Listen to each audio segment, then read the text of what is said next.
We're recording. Okay. This is Gina Halstead, and it is Tuesday, July 5th. This is the July session of the ALC Information Meet-up. Happy summer. Happy July 4th. We have a special guest with us today. Gretchen Wegner is with us. Gretchen is the founder of the anti-boring approach to powerful studying. She has developed expertise on how to inspire students to study strategically. So I met Gretchen at the ALC conference last weekend, which actually was wonderful. It was a wonderful conference. And I was able to get to know Gretchen and actually witnessed her presentation. Hello, we just got started. What Gretchen has developed is a deep dive into the first section of the ALC program. The first 3 sessions are on academic success systems, and Gretchen has developed tools and techniques that expand and deepen that area of work with students. So Gretchen will be sharing with us today a couple of her tools and techniques. She does offer training to coaches who would like to specialize in this area, or who would like more tools and techniques to be working with students on academic success systems. And Gretchen, I hope you'll tell us about that training. You have a program coming up shortly. Yeah. Okay. So Gretchen, I'm going to turn the baton over to you. Great. Well, thank you, Gina. And so nice to see the 2 of you who are in the call and everybody else who's watching the recording. It's a little chilly here in Oakland, California, so I'm starting with it's morning, so I'm starting with my wool scarf, if I may shed as we go here. But yeah, so I have been an academic life coach for almost 10 years now, and I want to name a little bit of a context before I dive in with the first tool. I really want to get as quickly as possible to tools that you guys can use. But first, the context that I want to set is I came from the approach to academic life coaching that comes out of the special education and working with students with learning differences. So I'm not trained as a life coach per se, but I did come as a teacher, and a teacher I shouldn't even say specialized. Like, I actually stopped teaching because I didn't care about the content that kids were learning. I was teaching world history. I didn't care about the content as much as I cared about helping kids understand their brains, their own curiosity, and how they can find something to be curious about in anything that they're learning. And so when I discovered that it was a thing, this academic life coaching, where I could actually work one-on-one with students, where all we do is look at those questions, that was very, very, very exciting to me. And it's been through those 10 years that the anti-boring approach to powerful studying has emerged. And one of the ways it emerged is I noticed that with all of my clients, I was starting to do the same, what I called mini lectures. So like, hey, have I done the Indiana Jones metaphor for learning with you yet? I would ask them, and they'd say, oh, no. It's like, oh, good, I'll do it now. And these mini lectures took 3 to 5 minutes. And they were a wonderful way to provide a quick skill, and then to help the student decide, is this skill relevant to me? And if so, how do I want to apply it to my academic life? And the rest of the coaching session would be more sort of traditional coaching, figuring out where they saw that skill applying, how they wanted to work on it, setting goals, that kind of thing. So in this process of so I should add that I then turned all of those mini lectures into videos. And because I started getting a little tired of doing the same thing over and over and over again with 20 clients each semester. And that's what became the anti-boring approach to powerful studying, which is an online course. And actually, maybe, since it's kind of exciting, since we have the luxury of being on a computer, which we did not at the conference, I'm going to give you all a quick glimpse to what the online course looks like, just so that you have a context This is it. This is the home page. These are all of the lessons. This is just an intro lesson. But inside the intro lesson, maybe I will show you briefly. So there are all these like greeting, creating your profile, et cetera, but the very end is the 3-step anti-boring studies cycle. And that's what I'm going to be sharing with you all today. And that is the centerpiece, like the main metaphor that I want every student to understand and become absolutely fluent with. And once they understand that, then we apply everything else in the course. So the section on brain training and understanding, there's the Indiana Jones metaphor. Here's understanding neural pathways, getting down a simple formula for learning anything. All of those tie back to the study cycle. So they're connected to the 3 parts of the study cycle. Getting active with the study senses. We may or may not have time to go into that today. But then note-taking tools, quizable study tools, and study plan tools. Those all go back to the study cycle. And then, of course, you can't make and follow through on a plan unless you have tools for overcoming procrastination. And so that's what each of these is a different tool. So this is what the online course looks like. And maybe I will even show this to you. So this is when you go into one of the lessons, there's a video. And so this is me doing the mini lecture that I'm about to give you all live here on the study cycle. And then some pictures that I draw using whiteboards are kind of my thing. So these are screenshots of my whiteboards with a little extra information, and then an opportunity for students to reflect about what they just learned and even upload. Like here's a recent academic life coach trainee coming through who decided to take some notes and show us the notes that he took from this lecture. So anyway, that is just a little bit of the context of what I'm going to be sharing with you. And the course that I'm about to start teaching, it actually starts tomorrow morning, so it's very soon. Although if you guys are catching this video and inspired like a week into it, it's totally fine because there will be recordings. So you can jump in late if you need to, if you can't make tomorrow morning. But it is called The Art of Inspiring Students to Study Strategically, and it walks all of you through the anti-boring approach online course. You'll take it the way students take it. And then we will do meta-level discussion about how do you teach all of those skills with your coaching clients. So anyway, that's what that is. But I would love to get out my pretty blank whiteboard here and dive straight in and share the study cycle with you. And I've got my eye on the time. And I think what I'd like to do is share the basic in a mini lecture. And then, because I know Colleen has to leave early, we'll have a little discussion together about it. And then after Colleen goes, I'm going to share one example of how to use the study cycle to create flashcards in a fun way, because flashcards are super boring. At least kids complain of that. So I have a special technique for that. But anyway, so here we go. When I share the study cycle with students, I always like to, when I'm doing it live, draw this way. I think it's more engaging to actually have it unfold over time. And so I'm sharing it with you all as if this is kind of a script so that you could share it with people in the same way that I'm sharing it now. And actually in my course, you'll get a script. So you'll get like what all the details are.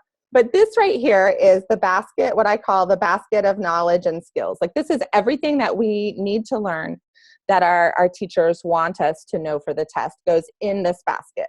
Up here is you and your brain. And I like to sort of, it's a little gross, but I like to show the brain sticking out of the head so we get it.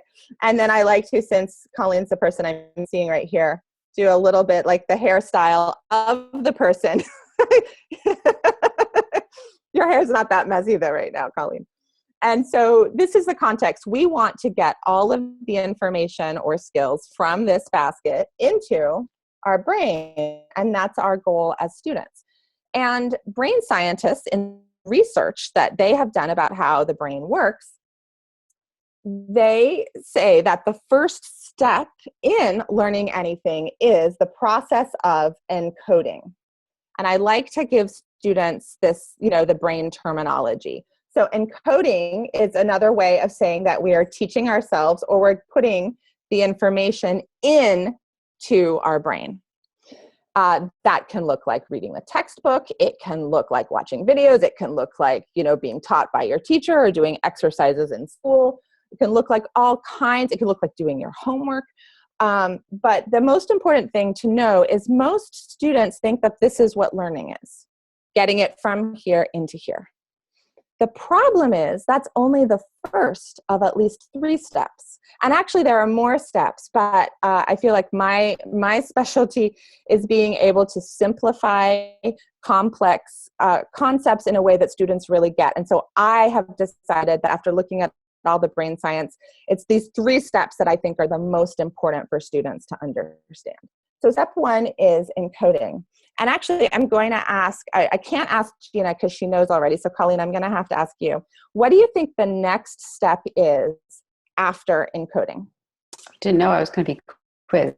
But, I'm going to go with some kind of processing sorting. Yeah, interesting. Interesting, yes. And that is the step that I decided to skip. That's the process of consolidating in the brain.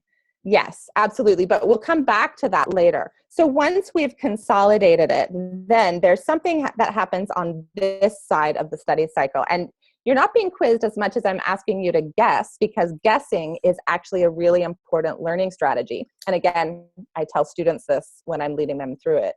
So what do you think is happening on this side? So some form of memorization, getting it into the memory? Yeah. And actually, we can't know it's in our memory unless we test ourselves to see, is it there or not? So step 2 in the study cycle is the process of what the brain scientists call retrieval. We have to practice retrieving it in order to know if it's there or not. And sometimes I like to draw the eyes. I forgot to do it this time, but I will go back and do it. I like to draw the eyes so they're looking over in this direction to the retrieval. And I ask students to imagine why that might be. And then I say that when we are quizzing ourselves, it's very important for us to not be seeing the information. Too many students think quizzing can be rereading the textbook and asking yourself, do I know it or do I not know it? The problem is you haven't proven to yourself that you know it. So you need proof. And the way we get proof is that we actually test ourselves. And one of the most important skills to learn as a student is how to test yourself, not just wait for the teacher to test you, but how to actively and repeatedly test yourself and to give yourself proof that I know it or I don't know it. So actually, let me say that part of that proof is knowing how to assess your learning. So you need to know if it's a right or wrong answer moment. You need to know, is it right or is it wrong? Or you need to know, am I showing the skill or not? And if you are, that's what the check mark is for. It's like, oh, look, I just quizzed myself on this definition that I needed to memorize, let's say. And then I compared it to the definition in the textbook. That's the assessment part. I got it right. Yay, good me. So this particular fact can leave the study cycle for the time being. You need to come back to it later because you might forget it in the future, but for today, it can leave the study cycle. If you got it wrong, you compared it to the definition in the textbook and it's, oh, I missed a piece of it, then it needs to go back into the basket of knowledge and skills. And then there is a final 3rd step in the study cycle. And so I'm going to come back to you, Colleen. What do you think that 3rd step might be?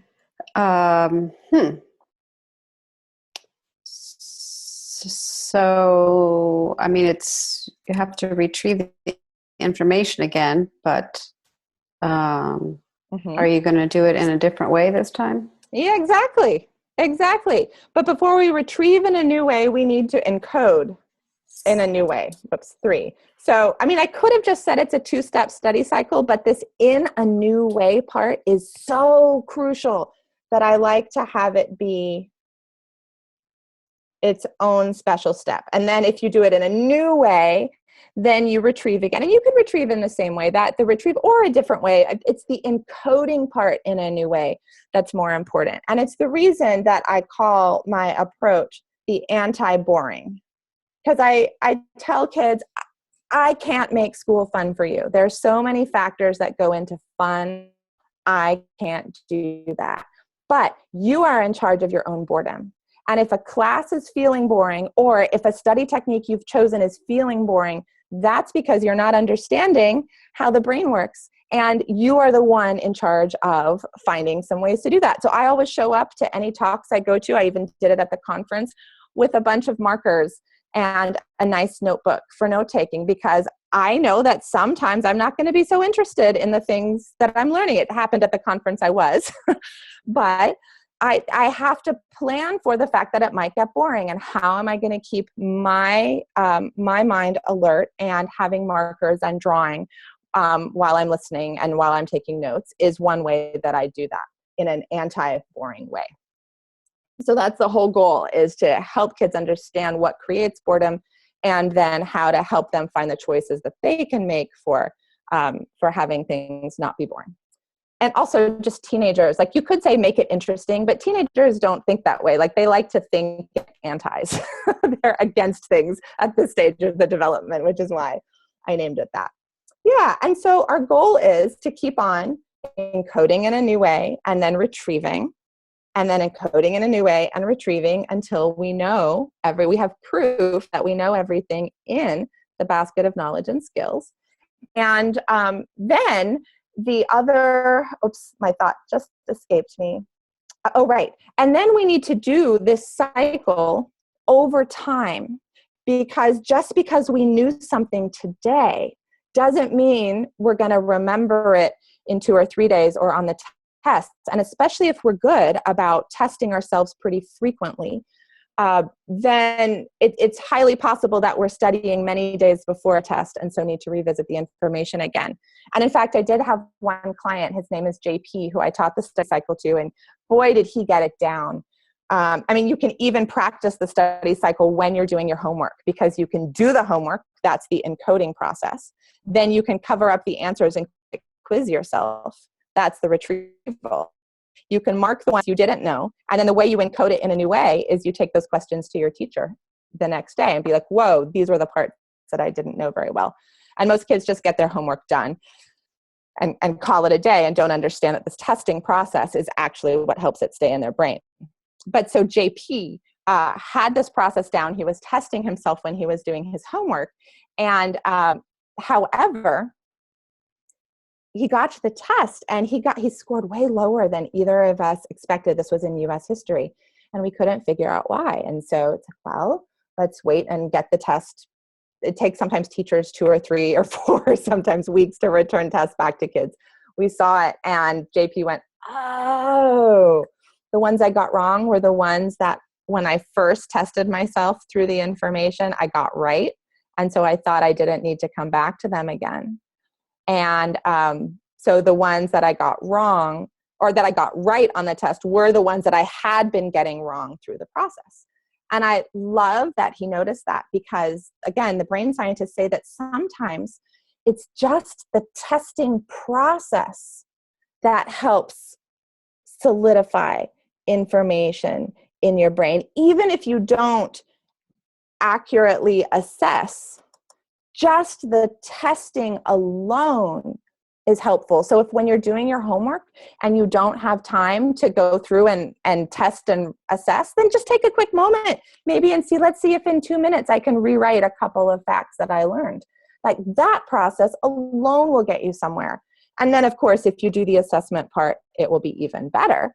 But there's a fluency in learning how to test themselves that I want kids to have. And it's almost like turning our whole testing culture that we have today on its head. Because yes, we do test too much, and we have too much high stakes testing, too many standardized tests, but the way to learn is to test. So let's take the testing process from the experts and not ask them to test us as much as we learn as students to constantly test ourselves to see what we are taking away.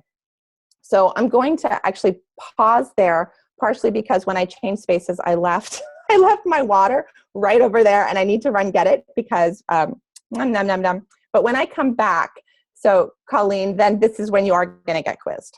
So I'm going to ask you to reteach me the study cycle in about a minute. So you can be thinking about that, and I'll be back in like 10 seconds.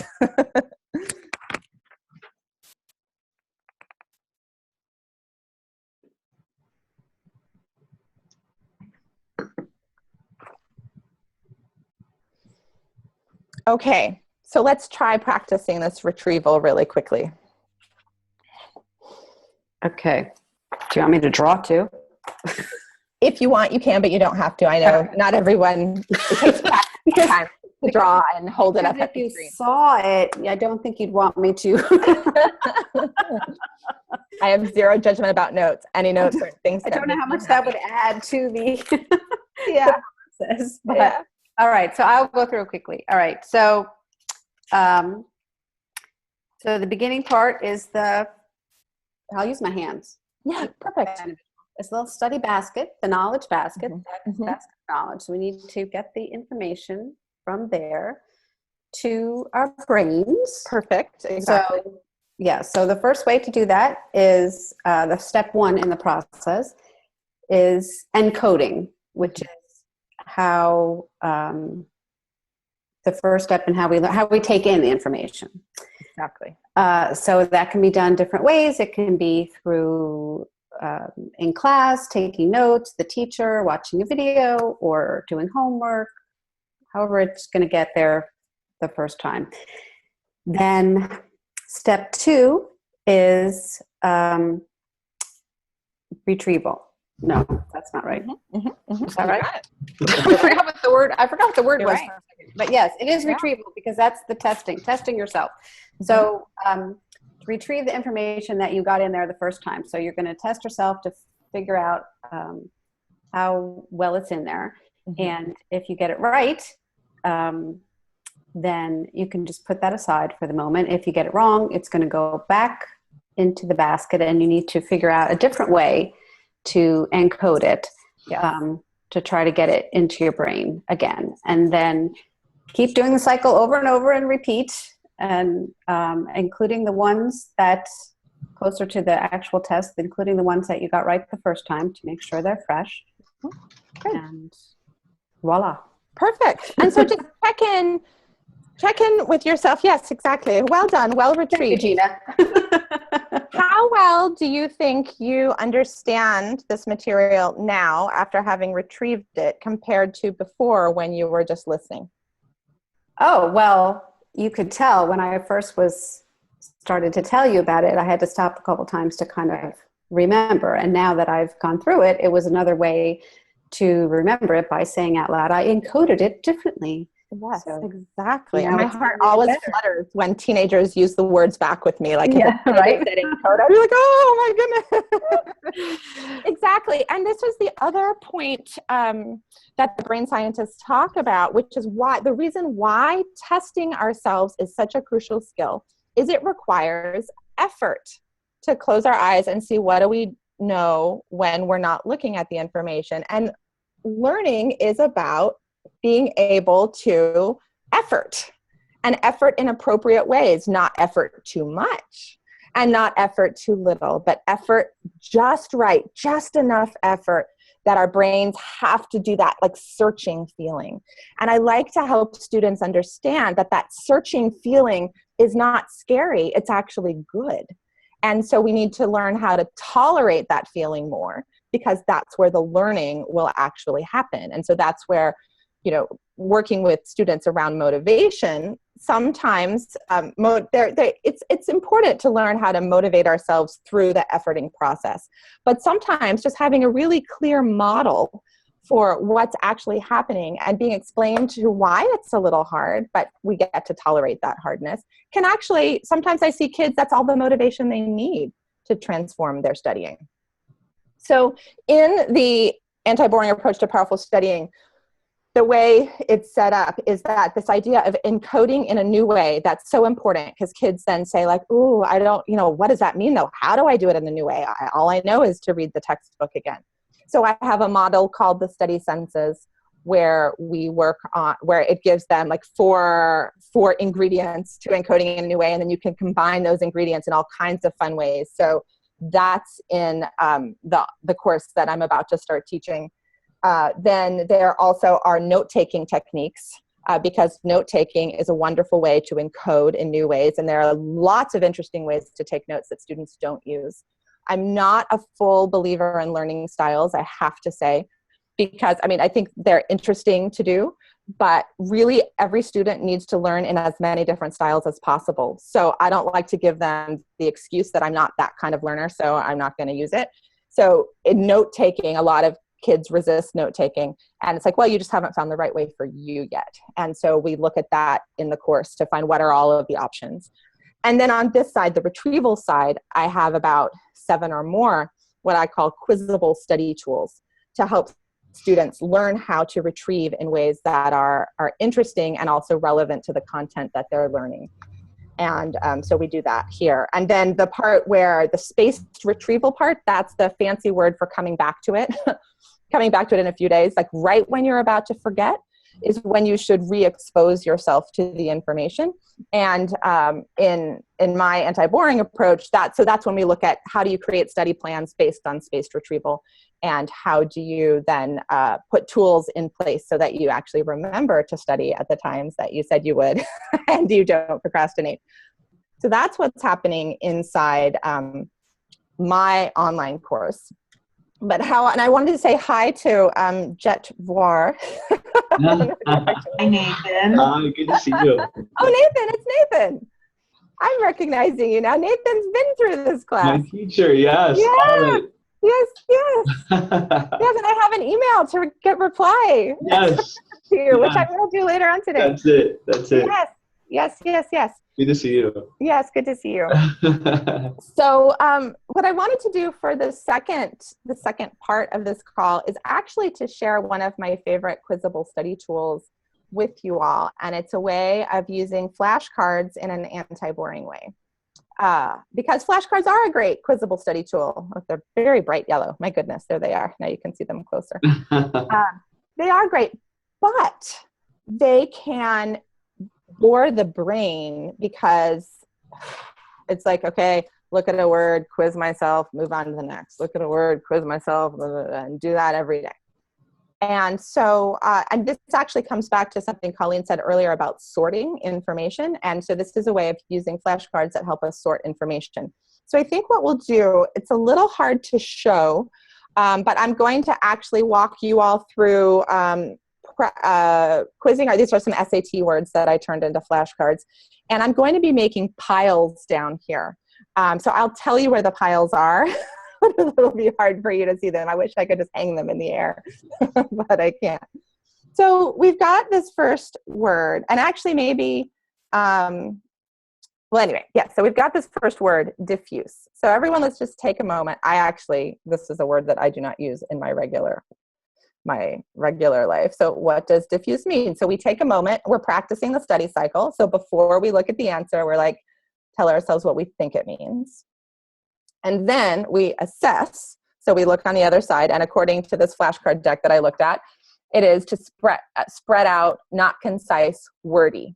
All of these words have to do with communication. So diffuse communication is spread out, not concise, wordy. So this is our first word. So I'm putting it down in a pile that belongs to the first word. We don't know what the subject of this pile is yet, but we know there it is. We've got a pile that says diffuse. So this next one is grandiloquent. So we'll all take a moment, practice retrieval, see if we know what that means. It's an easy one to kind of guess from the word grand, but I actually didn't know either. And then check ourselves. So using big or fancy words for the purpose of impressing other people. Grandiloquent. So now we have to decide, does grandiloquent belong in the same category of diffuse or a different category? And so what do we think? Actually, Nathan, let me just ask you, what do you think? Like, do these belong in the same pile or different piles? Let me see. Yes, I think that they belong in the same pile for the reason that someone who is grandiloquent will probably be very wordy or diffuse. Aha. Nice. Yeah. Yeah, exactly. So for you, the same pile might make sense. So you just made a connection between these two words. I can imagine a world where they would be different piles too. Yeah, Because, it's fun. yeah. Yeah, well, and diffuse feels like non-specific to me, and grandiloquent feels very specific to me. So for me, those would be in separate piles. But because you said same, we're going to put them in the same pile for now. Okay. Gretchen and Gina, I have to go, but thank you so much. I'm going to listen to the rest of the recording later. Great. So nice to meet you. Bye. And it's trash day here in Oakland. So if you hear it sounding like I'm being run over by a truck, it's just the trash truck outside the apartment. I don't know why it's so loud. So our third word here is rant. Now this surprised me in this definition because I always think of a rant as angry. But this definition said to talk loudly, even wildly, or to rave. So that was slightly different than I use it, but we'll go with this definition for now because that was on the flashcard deck that we're using. And so rant, does that now, I guess I'm going to come back to you, Nathan, because you're the one who put these both in this pile. Do you think it belongs in the same one or a different pile? Could you read that back to me again, the thing on the back of it? To talk loudly, even wildly, to rave. Oh, wow. To me, I would put that in a different pile. And I would put it in a different pile only because I think that it's speaking to a separate characteristic of speech. Where the other two focus on words and say quantity of words. I would say that would be a quality. Nice. Yeah. Yeah. So already we're starting to see distinctions in the words that we hadn't seen before. So we could keep on going with this pile. We're not going to, because if we stopped here, it's kind of an interesting thing to do. But what I notice is most people stick pretty closely during this first stage of the method with the actual definitions. It's not getting super interesting yet. It's kind of interesting, but not super interesting. And we want like anti-boring. Yeah. So we're just going to stick with these three. I'm going to mix them all together. And then the next stage here is like the first time we made the categories, we let them come as we were going through the cards. This time, what we're going to do is we're going to think of some categories in advance. And so maybe what I'll do is I'll stick with Nathan with you as a student. But Gina, I'm going to ask you to name 3 activities and hopefully different activities that people do during the summertime. Go swimming. Swimming, okay. 2 more. Summertime. Garden. Gardening, swimming, okay. And camping out.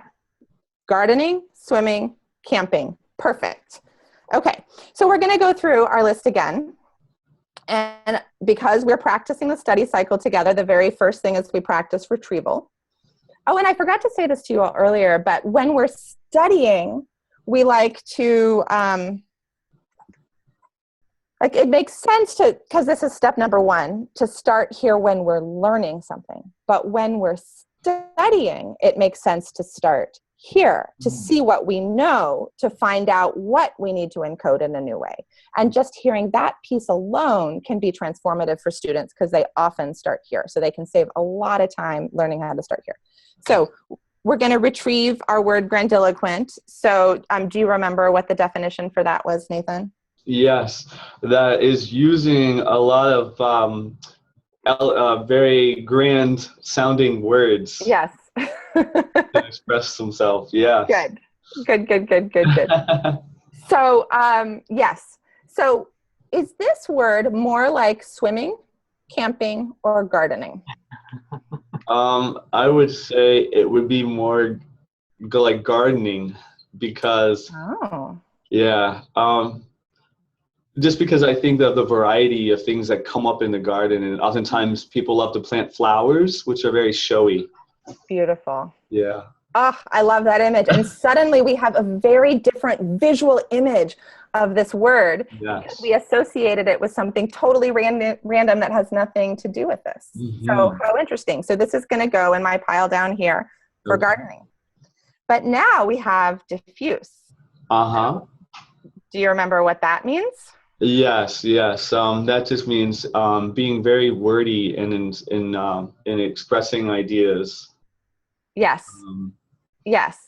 Yes. And wordy, and then I think the other piece of the definition that feels important is not concise. Right? Yes. Yeah. Yes. Yeah, so good. So you got most of it, but forgot that last part. So we caught that, which is good. And now gardening, swimming, or camping.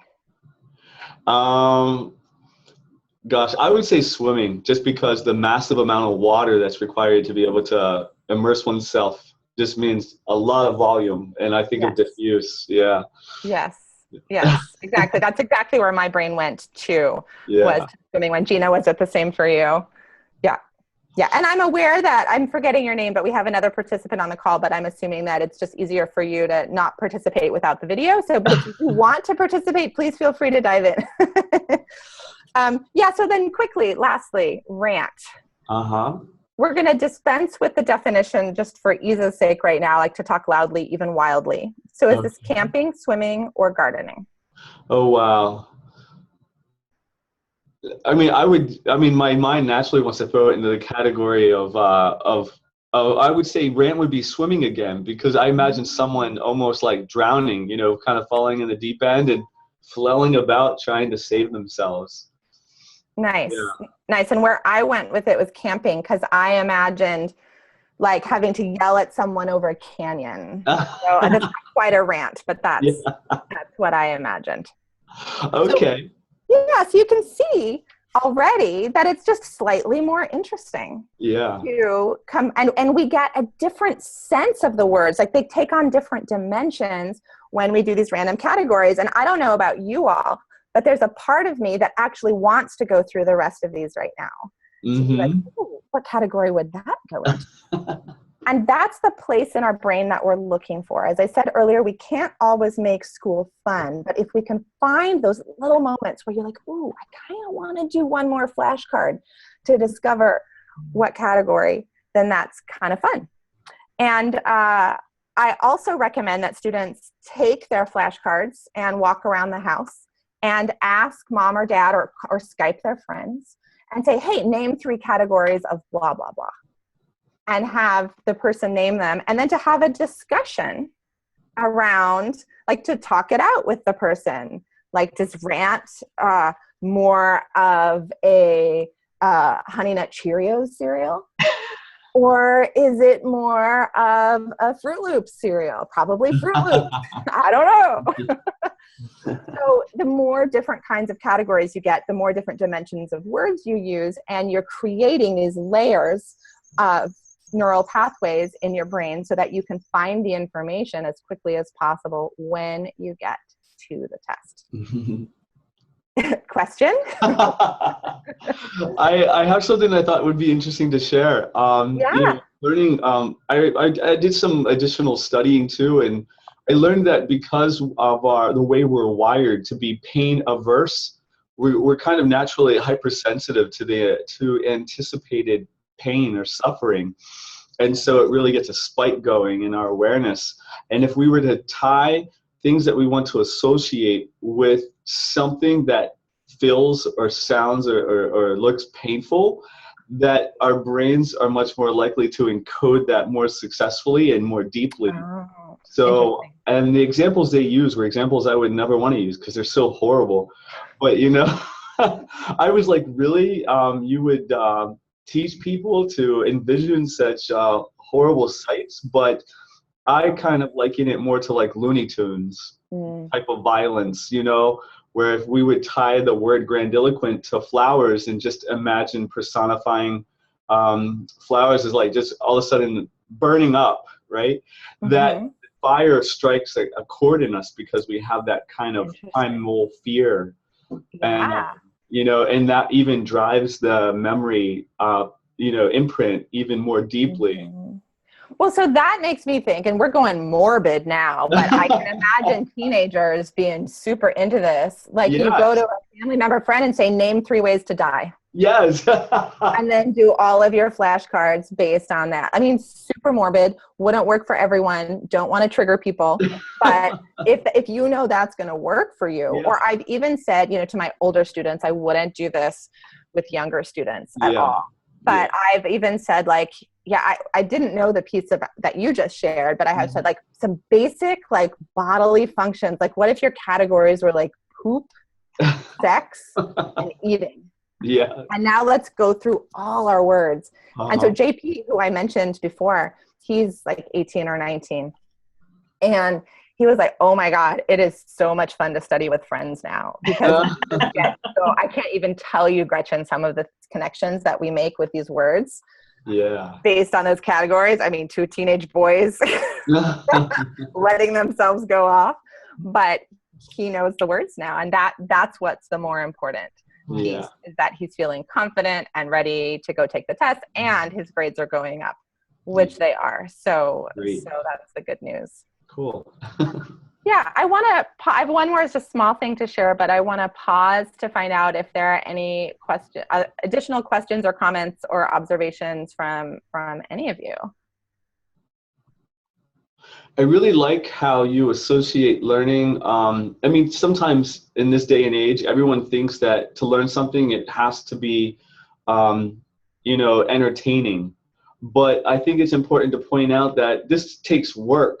Mm-hmm. Like you talked about effort. And I think it's important to distinguish that to students, that even though it may feel like fun, don't forget that element of the effort that you put into it will equal the result you get out of it. So don't allow yourself to, don't allow the fun aspect of it to eclipse why we're doing what we're doing. Yeah.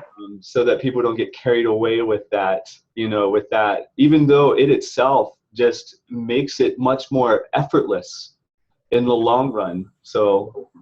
Right. It's an important reminder. And when things get super fun, or at least less effort, we need to find a way to put a little bit more effort into it. Yes, I like that. I like that.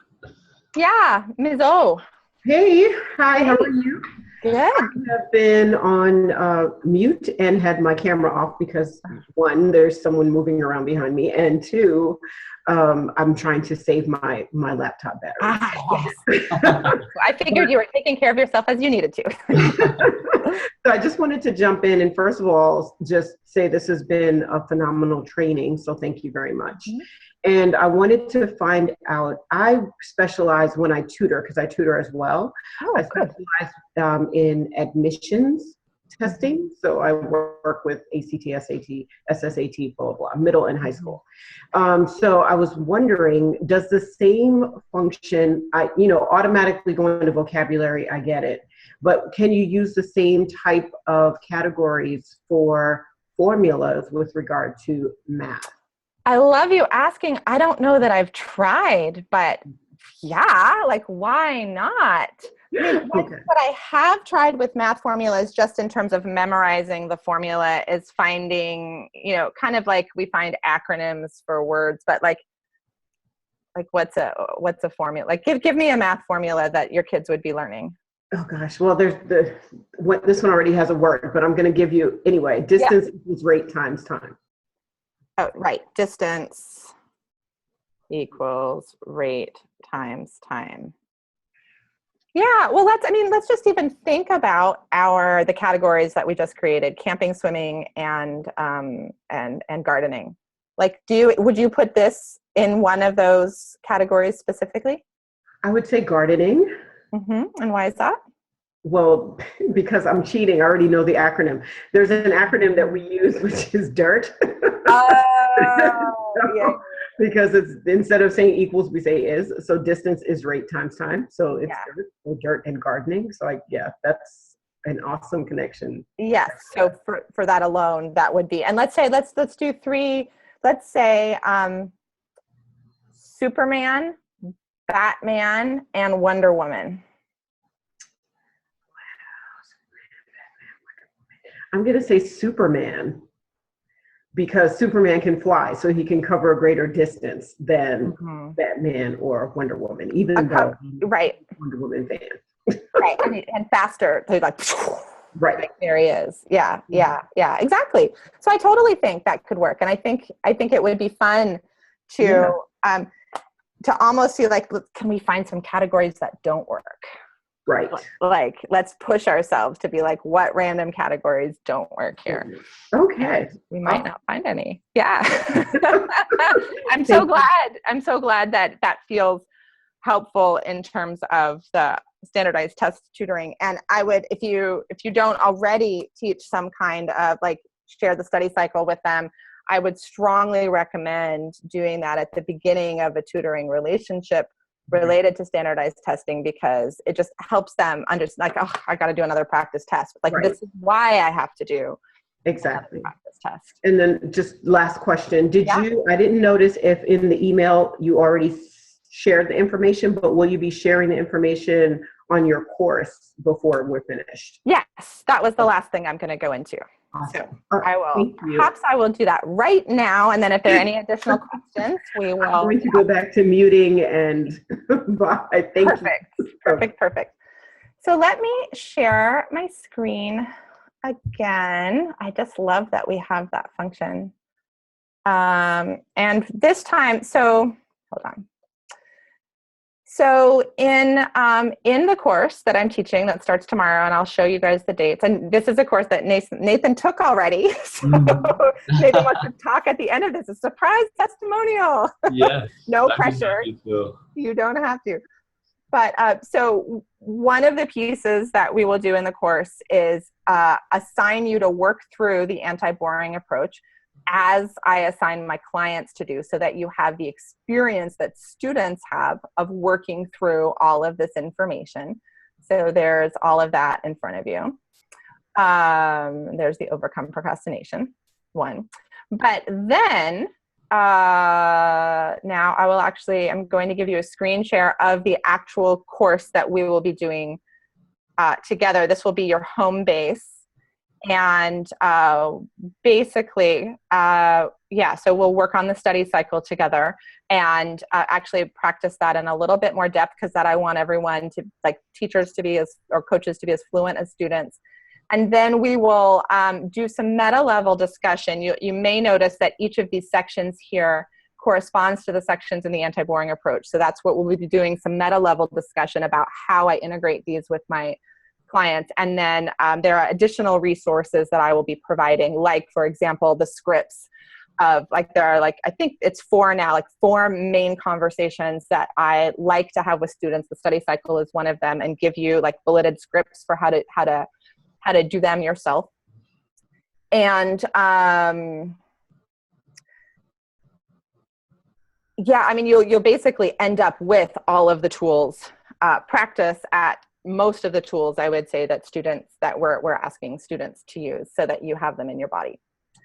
The dates of the course, I'm actually going to show you. Well, it's on my website. So any of you have access to this. So it's GretchenWegner.com/training. And it's part 1, the art of inspiring students to study strategically. So that is right here. You can read all of this on your own time. So I'm not going to read it through right now for you to see specifically what you're going to learn. But it does include the 5 training calls, the entire anti-boring course, the online portal that I just showed you, a private Facebook community for people to stay connected after the course and during the course, and then a printable graphic of the study cycle and the study senses, so that you can print it out and use it with your clients.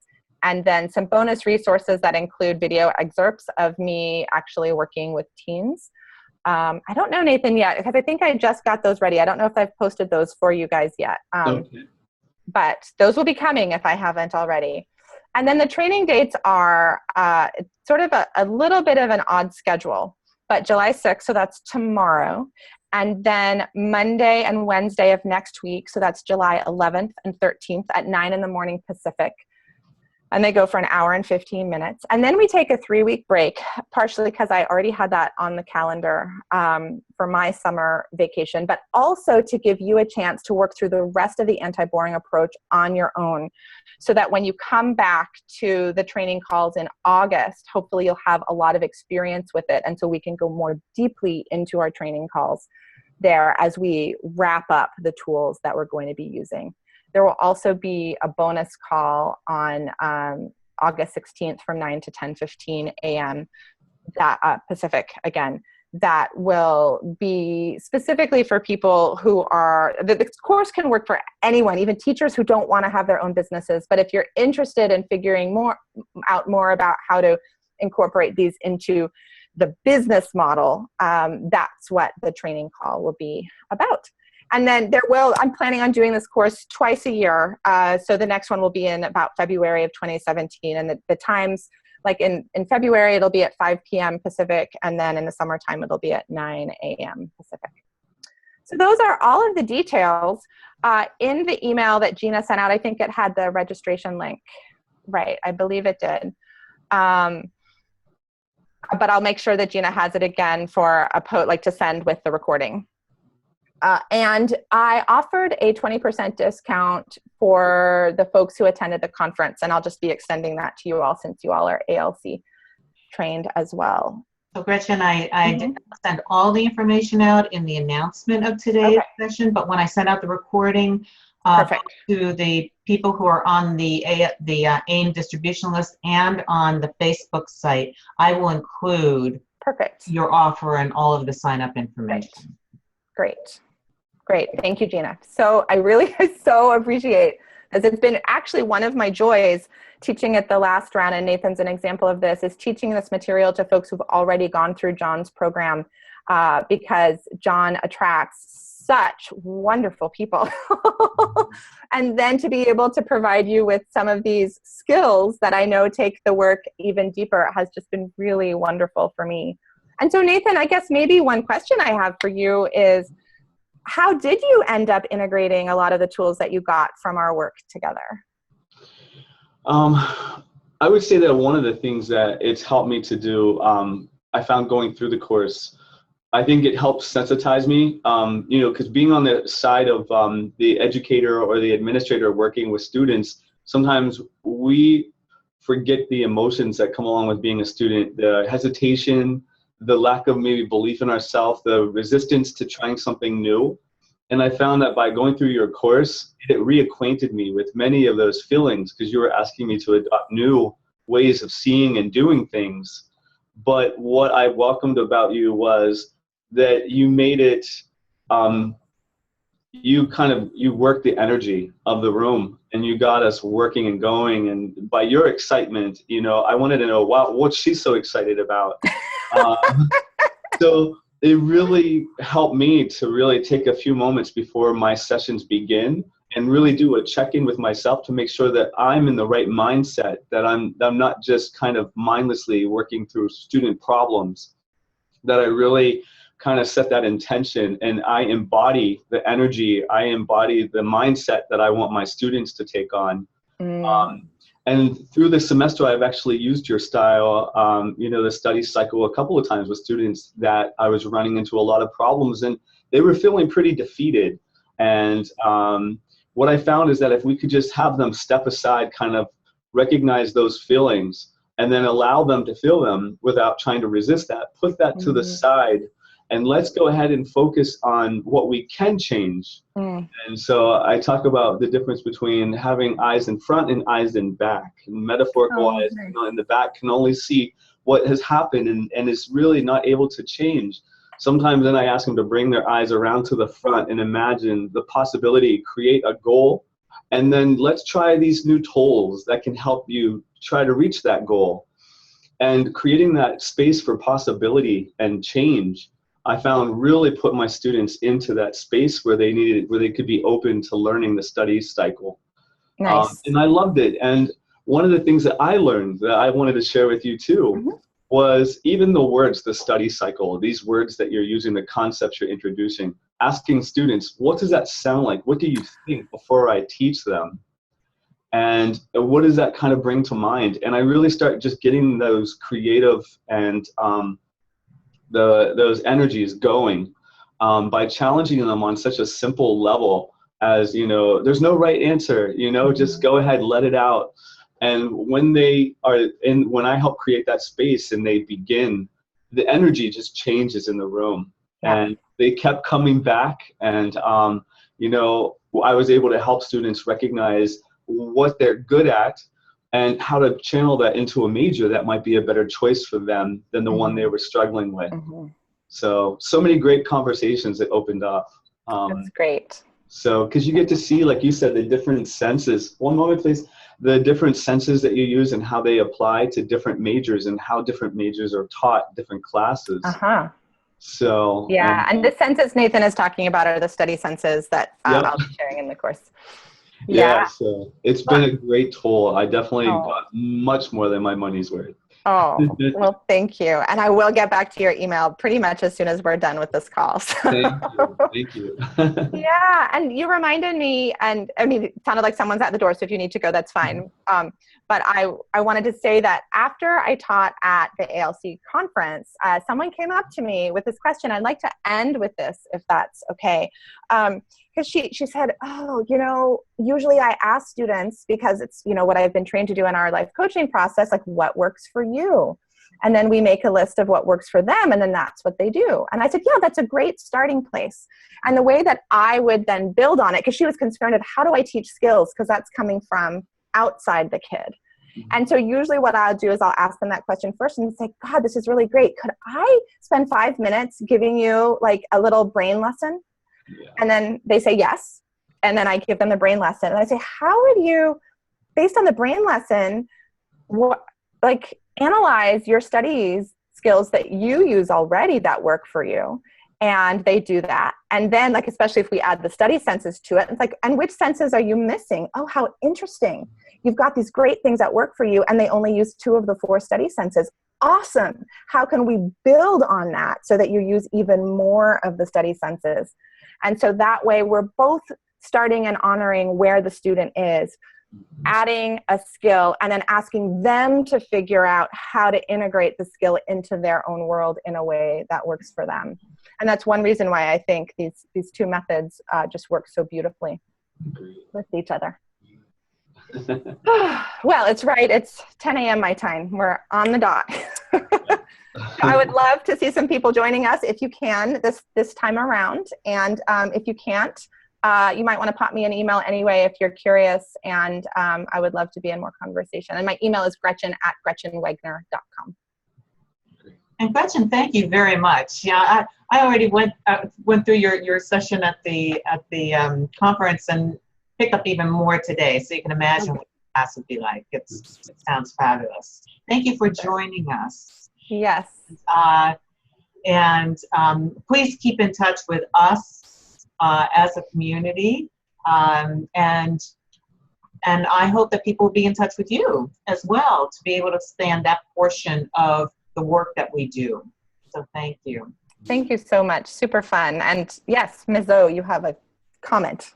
I just wanted to say thank you. You were phenomenal. I love your teaching, and I will definitely be in touch with you. I'm sorry I didn't get to come out to Portland and meet you in person. Where are you in the world? In Douglasville, Georgia. Oh, wow. Yeah. That's great. That is great. Yeah, and Oakland is one of my favorite cities too. So. Oh, it's my favorite place I've ever lived. Oh my goodness. Well, so great to meet you all. I look forward to being in more touch and yeah, yay us, and go anti-boring coaching. Yes, thank you. Thank you, everybody. We'll wrap up today's session. We will not have an AIM session in August, but we'll resume in September. Okay. All right. A great day for everybody. And thank you, Gina, for all your hard work as well. Yes, thank you. Take care. Bye-bye.